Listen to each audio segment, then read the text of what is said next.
sejam todos bem-vindos ao Geladeira Podcast. Meu nome é Ariela Dutra, eu sou nutricionista e host desse podcast. E antes de iniciar esse episódio, eu quero te contar que esse é um episódio especial onde eu conto um storytelling alimentar de uma paciente minha. Sim. E antes de fazer esse conto, né, de contar esse caso, essa história dessa mulher, eu quero fazer uma sugestão para você de leitura. A leitura desse livro, que é um livro que eu indico muito para as minhas pacientes também, que se chama Mulheres que Correm com os Lobos.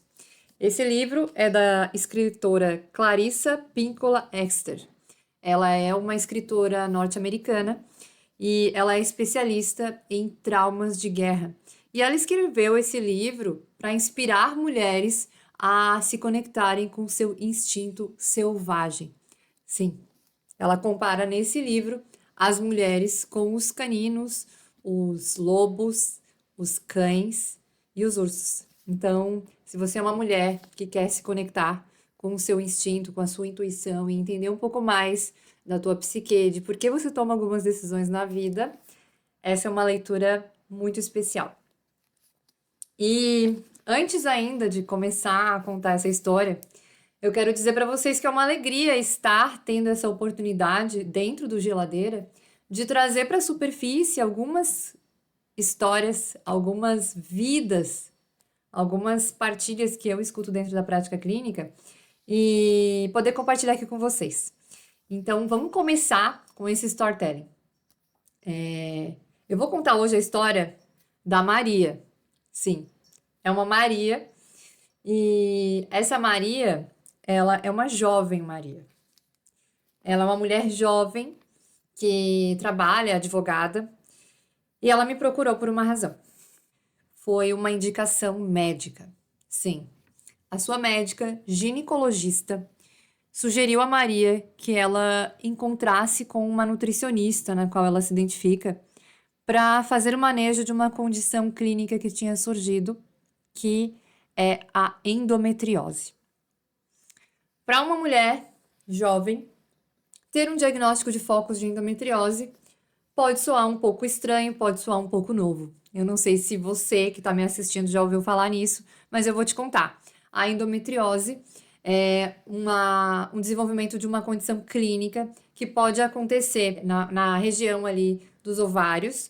Como esse processo inflamatório, esses focos de endometriose, podem se espalhar por outras regiões e outros órgãos do corpo da mulher, como o intestino. A endometriose, ela é caracterizada por sintomas como dores, cólicas, queixas severas de cólicas incapacitantes. Esse é o principal sintoma da endometriose e a gente tem diversas formas de tratar a endometriose, seja com hormônios, com medicamentos, através, né, das condutas médicas, mas também na nutrição, com uma alimentação baseada em alimentos anti-inflamatórios, que reduzem a inflamação natural do corpo. Mas eu vou contar mais disso para vocês daqui a pouco mais. A Maria vinha com algumas queixas específicas e até algumas bem características da endometriose. A Maria tinha essas cólicas incapacitantes. Isso levava ela a não conseguir se exercitar, não conseguir ter energia para fazer as coisas que ela gosta na vida. Além de um cansaço crônico, dores e também insônia. A Maria tinha bastante insônia, dificuldade de pegar no sono e despertares no meio da noite. Além disso, ela tinha também enxaquecas, que na fase pré-menstrual só se agravavam. Além disso, a Maria tinha gases e distensões abdominais, que só pioravam na fase pré-menstrual. E a Maria tinha um que a mais. Ela era uma mulher vegetariana. Bom, a mulher vegetariana tem as suas peculiaridades. Por não consumir carnes, ela pode pecar muitas vezes no alcance da sua necessidade proteica do dia. Sim, cada pessoa precisa atingir a sua necessidade proteica durante o dia. E se você não caprichar muito bem numa dieta vegetariana, você pode não alcançar essas necessidades. E estava sendo o caso da Maria. A Maria, nesse primeiro momento, a gente conversou por algum tempo e ela me falou: olha, eu gosto muito de praticar atividade física, mas não tenho tido essa disposição. Então, eu pedi alguns exames de nutrientes importantes, principalmente relacionados com ferro, B12, vitamina D, que são bastante característicos, né, em déficit tanto em mulheres como em mulheres vegetarianas. É, e pedi esses exames para analisar como que estaria o metabolismo dela, além do metabolismo de açúcares, função do pâncreas, enfim, outros exames que são habituais aí da minha prática clínica de solicitar. Antes de obter os resultados desses exames, eu já iniciei uma suplementação de vitamina B12, porque a Maria, enquanto uma mulher vegetariana, provavelmente ela já estaria com déficit de vitamina B12, algo que eu iria constatar visualizando os exames, mas já de antemão entrei com uma suplementação de vitamina B12 sublingual. Além disso, comecei a modulação intestinal da Maria com algumas cepas, alguns probióticos, algumas bactérias e bifidobactérias selecionadas a dedo para o caso da Maria. Então, iniciei o pool de probióticos e também a vitamina B12 sublingual para a gente já ir começando ali a sanar algumas coisas, né? O uso de probióticos muito indicado para a gente melhorar a absorção dos nutrientes que ela poderia estar com carências e também para a gente ter uma modulação da inflamação e fazer com que esses focos de endometriose não viessem a aparecer, a surgir no intestino. Maria foi para casa, começou a aplicar o plano alimentar, que foi um ponto muito bem conversado e alinhado ali com ela. Por quê? O plano alimentar, ele não era muito diferente da realidade dela. Porém, a gente estava realmente calculando as proteínas para que ela conseguisse atingir as necessidades proteicas ideais. E isso foi algo muito positivo na vida da Maria. Logo na segunda consulta, a gente fez uma consulta mensal, né? O tratamento começou mês a mês, porque a Maria não era uma pessoa acima do peso e a Maria também não era uma pessoa que tinha uma compulsão alimentar. Então, não era aquele tipo de paciente que precisava de um acompanhamento tão próximo, porque ela tinha um bom relacionamento com a alimentação. A questão eram alguns ajustes pela sua condição clínica e pela sua peculiaridade, a sua especificidade de restrição alimentar, sendo uma mulher vegetariana. Então, no mês seguinte, a Maria retornou, já com boas notícias. Essas notícias que ela me trouxe foram que os gases reduziram drasticamente. Além disso, a Maria não sentiu mais enxaquecas. Sim, esse foi um ponto muito positivo logo no primeiro mês. O seu sono já estava se regularizando e a gente foi percebendo evoluções muito positivas. Uma coisa bem legal que eu sugeri para Maria logo no início do tratamento, lá na primeira consulta, eu não posso deixar de compartilhar aqui com vocês, é o uso do gengibre. Por que o gengibre? A gente tem vários estudos no uso do gengibre em pó como um ótimo analgésico, tanto para cólicas severas como para enxaqueca. Então, quando eu introduzi o gengibre em pó na rotina da Maria, ela no mês seguinte já me relatou essa questão aí de não sentir mais a enxaqueca tão severa e as cólicas terem reduzido. Então, em um mês nós já notamos uma diferença bem grande nas suas queixas. Ela se sentia realmente muito melhor. E a alimentação propriamente dita, nós não mudamos radicalmente, nós apenas caprichamos mais nas fontes de proteínas. Além disso, a Maria estava passando por um processo que era de se apaixonar por uma nova modalidade. A Maria começou a correr e ela se apaixonou pelas corridas. E ela estava se sentindo cada vez mais disposta para fazer corridas. Mas apesar de ótimas notícias que eu recebi na segunda consulta, a gente foi ver os exames da Maria. E nesses exames a gente via muitos déficits, né? Déficits até severos, relacionados à vitamina D, relacionados ao ferro, a B12, como já era de se esperar, e também alguns desequilíbrios ali dentro do seu metabolismo de açúcares, que foi algo que me chamou bastante atenção. Uma hemoglobina glicada em 5,1. Pensei, 5,1 não é muito alto, mas é um sinal que eu preciso olhar mais para como que está o metabolismo de açúcares da Maria. Então, eu solicitei que a Maria fizesse um exame que se chama curva glicêmica e a curva de insulina. Esses dois exames vão mostrar para mim como que está o metabolismo de açúcares da Maria é quando ela se alimenta. Então, eu consegui analisar dentro do gráfico quando foi coletado o sangue da Maria em jejum, depois ela ingeriu um líquido que ele estimula bastante a glicose, ele é um líquido rico em glicose, inclusive. Depois foi dosado no sangue como estaria a glicemia e a insulina da Maria em 1 hora e depois em 120 horas, 120 minutos, desculpa, em 2 horas.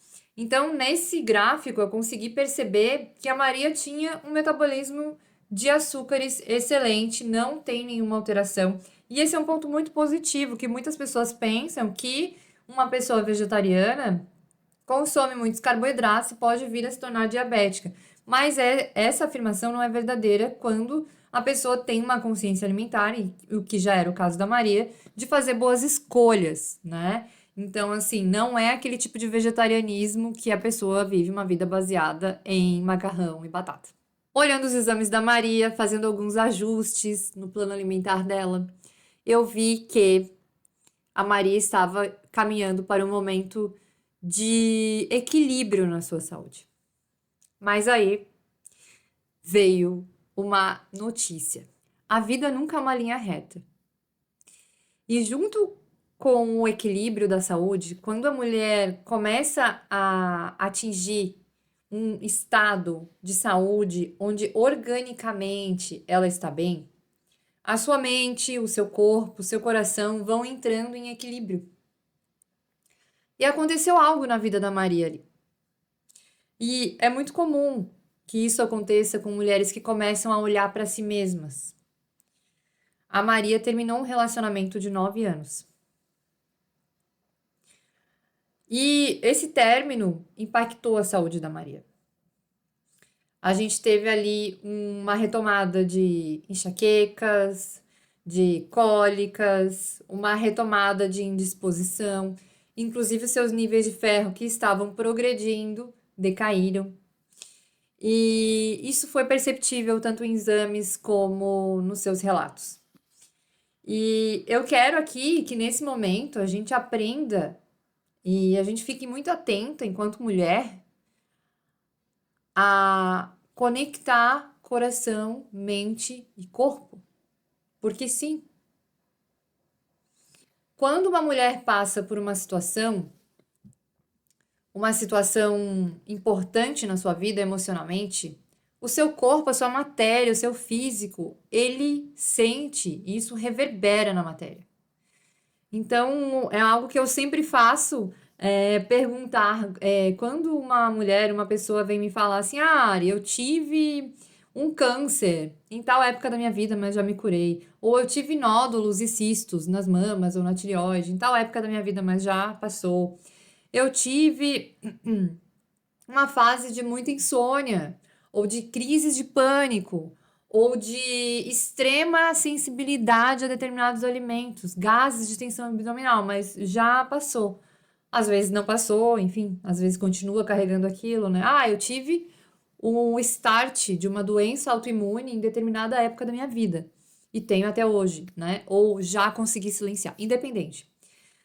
Observe na sua vida quando você teve um start ou uma situação de doença, o que você estava vivendo? Porque sim, o que você estava vivendo reverbera na sua saúde. Muitas vezes as condições clínicas de doença, elas aparecem quando você está vivendo algo. E esse algo reverbera no seu corpo. Isso aconteceu sutilmente com a Maria. Ela vinha num momento muito progressivo e de tão positiva que estava o gráfico, né, e a evolução dela, ela passou por um momento que era decisivo na vida. Terminou o relacionamento e teve alguns desequilíbrios, né, ali, alguns retrocessos na sua saúde, mas logo em seguida ela conseguiu recuperar isso. Então, passou por essa fase de resiliência, de processo de transmutação de emoções, transformar as emoções em algo novo e ressignificar as coisas. E a partir daí, a Maria conseguiu evoluir ainda mais na sua saúde. Hoje, a Maria é uma mulher que vai correr uma maratona em breve. Ela pratica 3 modalidades: musculação, natação e corrida. Ela cuida muito bem dela mesma e ela fez as pazes com seu ciclo menstrual. Sim, ela não tem essas queixas profundas, né, na fase menstrual e pré-menstrual, não tem dores graves, não tem a enxaqueca e o seu sono está numa fase de equilíbrio. Então, esse processo de encontrar o equilíbrio em vários pontos da vida, ele caminha junto com o equilíbrio na sua alimentação. Ele caminha junto com a autoobservação. Então, às vezes, por sugestão de um médico, uma endometriose foi um sinal para fazer com que a Maria percorresse toda essa jornada, e eu sou muito grata por ter estado ao lado dela nessa jornada, por ter aprendido tanto com ela nessa jornada, e aprendo até hoje. E contar a história da Maria, para mim, é perceber o quanto eu sou presenteada diariamente por presenciar mulheres se curando nos seus processos, no seu ritmo. Quando a gente se dá conta disso, a gente percebe o poder de cura da autoobservação, o impacto do ciclo e da percepção da fertilidade da mulher em relação à sua saúde. E é algo que nós precisamos cada dia mais valorizar. Os ciclos em que vivemos, sejam ciclos de relacionamentos, sejam ciclos da vida, sejam fases profissionais, familiares, sejam fases internas, fases de autoobservação, fases em que vivemos coisas profundas em nós mesmas, em que mergulhamos nas nossas sombras, nos nossos medos, em tudo que existe dentro de nós e que nos leva a comer, falar, beber, sentir e agir. E eu creio que trazendo esse caso para compartilhar aqui com vocês, talvez seja um presente para mostrar que nem sempre precisamos de quilos, de diferenças de quilos para ter profundas transformações. Nem sempre vai ser com menos 10 quilos, menos 50 quilos que as mulheres vão se transformar. A Maria não precisava mudar praticamente nada na sua composição corporal. E hoje ela vem cada vez mais estando melhor no seu gráfico de composição corporal, se sentindo cada vez melhor consigo mesma, mas ela não tinha nenhum problema diretamente relacionado com isso. Mas sim, ela tinha uma transformação para viver através da alimentação, que era um processo de cura interna. Então, que a gente possa cada vez mais perceber o quão medicinal é a alimentação para todas as mulheres e todos os homens e todas as pessoas, porque nós comemos desde o momento em que nascemos até o último dia da nossa vida, estaremos nos alimentando de qualquer forma. Espero que vocês tenham gostado dessa história e ficamos na próxima com um novo conto, uma nova história que eu vou trazer aqui para vocês, que aconteceu, uma história real que aconteceu dentro do meu consultório. Até mais e a gente se vê na próxima. Quem quiser me seguir, o meu Instagram é Nutri Ariela Dutra, com H no início e 2 L's, e lá tem conteúdo leve sobre alimentação e comportamento para mulheres radiantes e férteis. Então, me sigam lá e até mais. Tchau, tchau!